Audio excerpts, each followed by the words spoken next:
Ayo. Welcome to a new episode, Soundwave Unscripted, Ep.2. Without more further ado, let's get down to it. Having conversations that deserve to be had. Okay, now we at I would say, the gist of the whole podcast, but I wouldn't want to call it that. I mean, like, it's one of the most driving factors that I want to talk about today. And the topic is: are South African listeners ready to directly support their favorite artists? You know, I think I saw this a couple weeks ago. I think the postman, I think he did a similar take on it. Was just giving his take on it, doing a video, making people to watch it. People are generating some good comments. I mean, I really liked the interaction from that one, from the postman. And it really got me thinking in the same sense to really understand and get the gist of it all.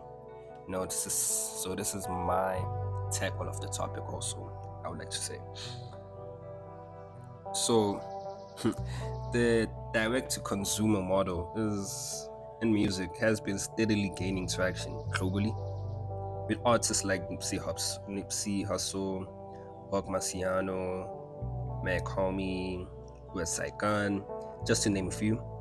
They are proving that selling directly to fans, whether through exclusive albums, limited merch, or personalized experiences, can be more profitable than relying on streaming services. And now with the recent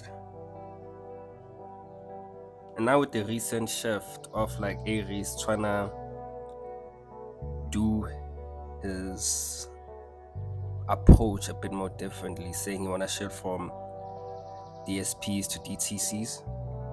I guess this is the part where we really need to talk about it now. And with artists like Aries, Mick Jenkins reportedly considering the shift, and non-mainstream artists like South African artists such as Gasha Sound, Winning Listeners Forum, T. Ella, and H&M and King Lutendo, because they just dropped a project I think yesterday. When I'm recording this, they dropped it yesterday, and I bought it yesterday. So yeah, they also have their own model. I feel like it's also refreshing and new. I'm also seeing a lot of artists come up with their own TCC models, which is really, really, really recommendable. For the times we're living in, honestly.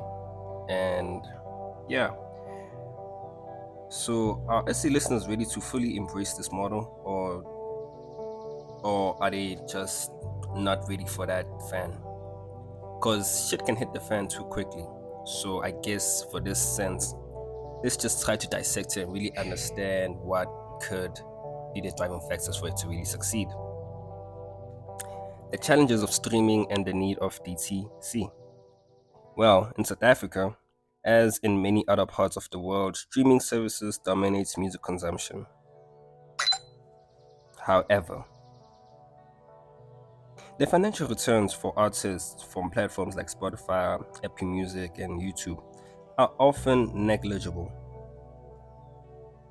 Unless they rack up millions of streams for independent artists, the DTC model offers more control, better margins, and direct engagement with their audience.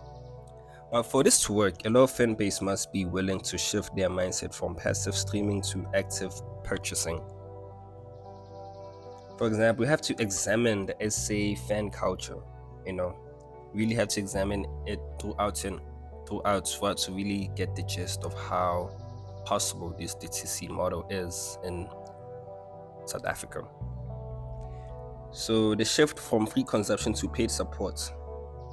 South African music consumers, particularly in hip hop and alternative scenes, have historically leaned towards free music consumption, whether through illegal downloads, free mixtapes, or ad-supported streaming.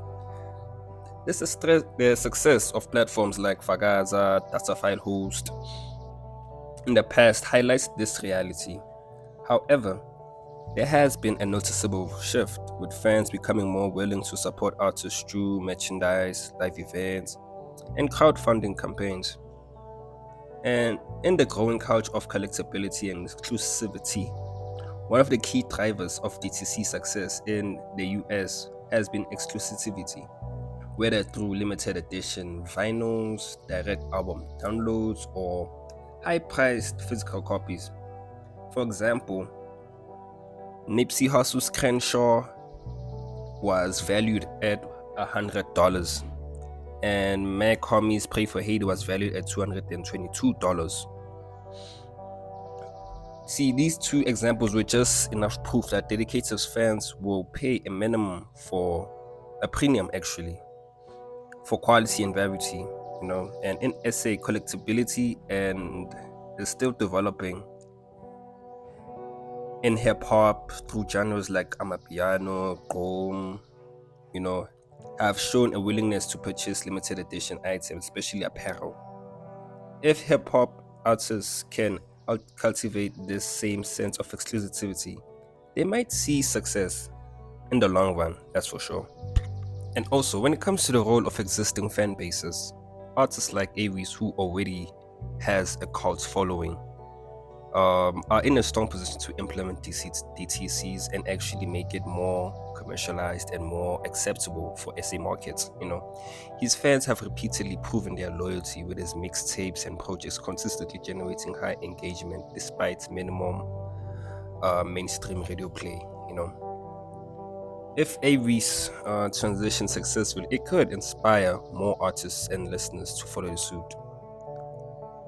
And with that being said, the role of technology and and the payment infrastructure for DTC to strive, the infrastructure must be in place. Platforms like Bandcamp have enabled independent artists worldwide to sell directly, but SA still lacks a dominant local equivalent. I mean, we've been seeing artists like Willing Listeners Forum, H&M, T. Ella, and who else? Just to name a few. And Daddy Danko, just to name a few, like who have implemented their DTC models into platforms like Bandcamp before. And I wouldn't say they are generating much of like the traction for it to go towards that, but slowly but surely, fans are really catching up and really like supporting them time and time again. And also another thing to add on, for artists like T Illa and Umabong, like those two artists really made it a culture of like every time when you want to listen to my stuff, every time you want to like hear what I have to say, you gotta go purchase it on Bandcamp. Like they made it clear from the start, and I wouldn't say it was okay. At first, when I saw it, I was like, hey, these guys are too ambitious though. Who's gonna rock with them like that from the jump until now? And to my surprise, a lot more, me included, have been rocking with it ever since they've been pushing it, And I feel like it's more of a belief thing. If you see that you can really do it and really like implement it to the T, then I don't see what could be holding you back or what could be like making you not realize the phenomenon, And however, with platforms like WhatsApp Business, Paystack, and Alzo, it is making it easier for artists to receive payments. The barriers are lowering. Mobile money services like Captech Pay and e-wallets also present opportunities for seamless transactions, making it easier for fans to support artists without needing a credit card. So for this to be really implemented to the highest, I think this needs to happen for the DTC model to really work in SA, in my view. First and foremost, we need to have more education on the value of ownership. Fans need to understand that buying directly from an artist means more money goes into the artist's pocket, helping them sustain their craft. We need to really move away from the free streaming mindset, because honestly it is like damaging most of our favorite artists. We've heard a lot of stories of how like great albums are not getting their shine, or maybe great albums are only like respected when with the streaming numbers, but never really respected with the accolades. you know, and the streaming numbers were always like another really good indicator that their artist is really living good. I mean, like we had artists like a bit more Pitch Black Afro, who we knew, who's Ibra, the guy when he drops, everybody would rock with it, everybody would try to catch up and so on. But unfortunately, because of like how he managed his finances and how he got paid for most of those gigs he did or most of those songs he produced on and dropped, it wasn't a right way, and it really like hindered him to succeed way further. Because nowadays, if you look at him, he's not really at the status where you think an artist of his caliber would be, you know. But he's still alive, he's still living, gratefully so. And I feel like those are examples that people need to think about for us to really like say we really want our artists to really succeed in what they're doing. I mean, another example could be Uzola 7. You know, not to say that I'm bashing these people. Don't get me wrong. I'm not bashing these people. I'm just saying these are examples of how the labels have failed artists and how streaming and how like free downloads have damaged all these artists money wise, life wise, and just in general, you know. And I feel like moving away from that is an indication of SA fans really standing up and saying, you know what, I don't really want another story Yagazola in a Babakushi, for example. You know, I don't really want that same story to repeat itself. So with that being said, I feel like it's a good starting point for many artists to take, you know, and many fans to consider also. And also, point number two, exclusive offerings. Like artists must create compelling reasons for fans to buy directly. I mean, you can't just drop a song and say it's $10, bro. Come buy this song for $10. Like, first and foremost, I don't know who is gonna buy. Definitely not me, cause not to say hooray, I don't wanna support, but hey guys, have to be money wise also in the same sense. Have to be money wise also in the same sense. And just dropping a whole $10 for just a song, to me doesn't really sound good, honestly. So I feel like artists need to also create compelling reasons for fans to buy directly for them, such as like adding unreleased tracks to the discography, for example, or adding personalized images, signed physical copies, signed physical merch, like concert access, like free tickets to your next show, something like that. You know, for us to really like make us to like want to buy the product that they're offering, because we already like the music. You know, we already here for the music, and we've been listening to the music free of charge for the longest time. Yeah?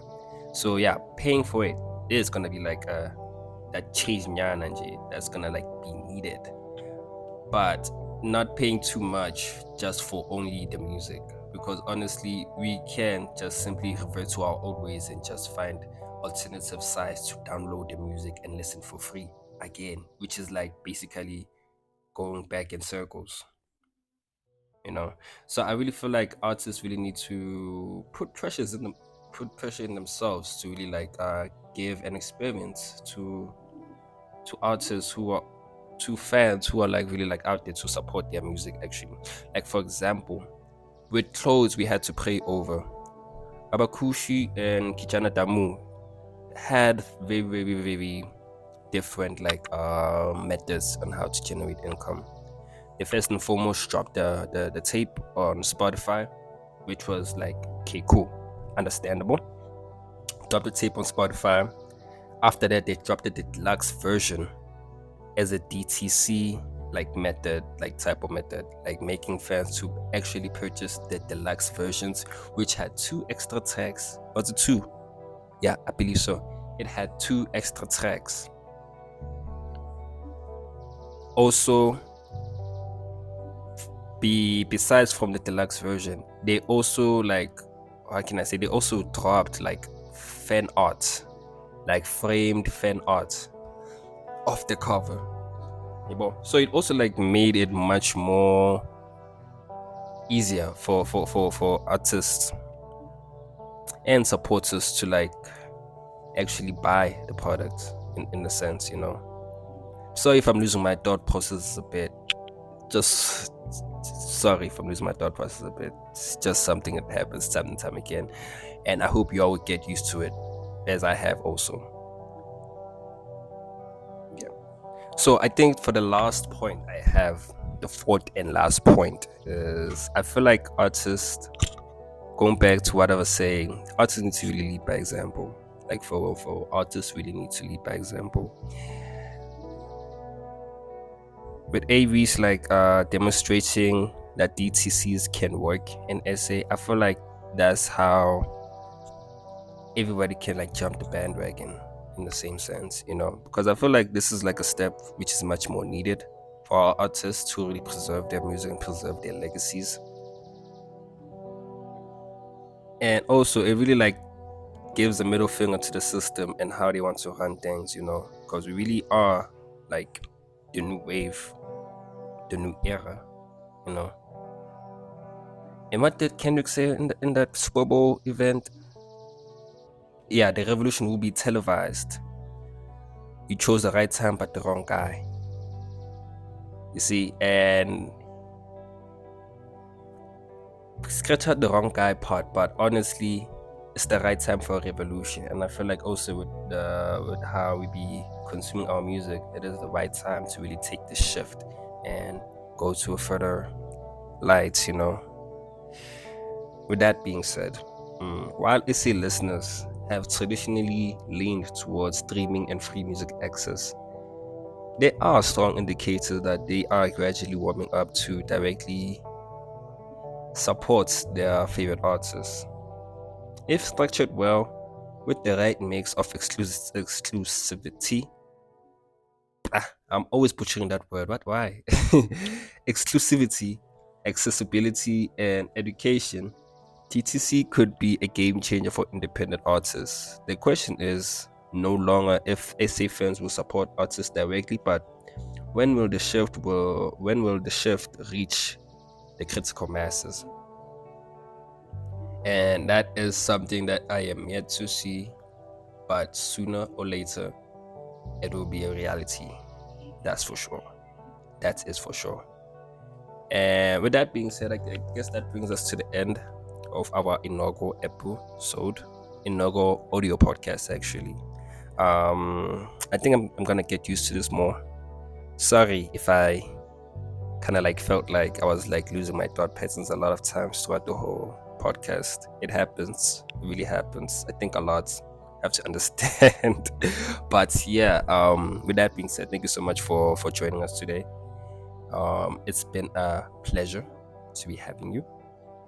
And I hope you share this with everybody that is really interested into the same models, into the same topics, and so on. And Mudfoot Media is coming back much more bigger and stronger. We just taking a little hiatus of some sort. We took a little hiatus. When this is dropped, I'm sure the hiatus will be long gone and we'll be more off generating more fans to gradually come towards us. But with that being said, I've been repeating that. Thank you so much. And until the next podcast.